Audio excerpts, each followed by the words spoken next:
তো কি করে বাবা? মানে আমি একটু বসছি ড্রেসিং টেবিলের সামনে, কিন্তু সেটা তার ভালো লাগে নাই, তাই সেরকম করছে বাহানা। মানে তুমি আমাকে একটু ধরো, আমাকে একটু আদর করো, এটা হচ্ছে তার কথা। বুঝতে পেরেছ? মানে এই যে কি বোঝে, মানে সব সময় মানে আমার পেছনে পেছনে ঘুরে বেড়াবে, আমি কোথায় কখন কি করি না করি, মানে মনে হয় কি আমি চোর, ও আমার মালিক, আমাকে পাহারা দিচ্ছে। এই হলো অবস্থা আমার বাসার। এই যে বাবা,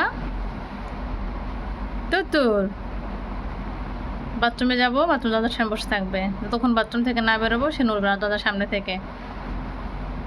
অফিস থেকে আসবো, এসে দেখবো সে দরজার সামনে সুন্দর করে বসে আছে, মানে একবারে হাত পা টান করে সুন্দর করে দরজার দিকে তাকিয়ে আছে যে মা এখন অফিস থেকে বাসায় ফিরবে।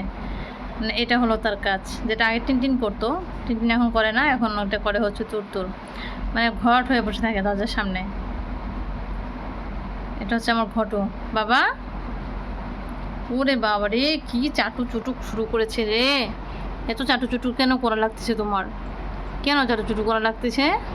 দেখো তো, মনের মতো করে চাটু চুটু শুরু করছে। ও বাবা রে, মানে এদিক ঘুরে তো ওদিক, ওদিক ঘুরে তো এদিক। মানে তুমি কেন ড্রেসিং টেবিলের সামনে বসছো? এটা আমার ভালো লাগে নাই, ঠিক আছে? দেখো কোন দিক থেকে কোন দিক, দেখো কীভাবে কী করে। বাবা, এদেরকে নিয়ে আমি বেঁচে আছি, আমার স্বপ্নের মানে বাচ্চা। মায়ের জন্ম না দিয়ে মা হয়েছি আমি এই বাচ্চাগুলার। আমি তিনটা বাচ্চার মা হয়েছি, আরও তো বাইরে তো আছেই, যেটা মানে কি বলবো আর, কত যে বাচ্চা আমার।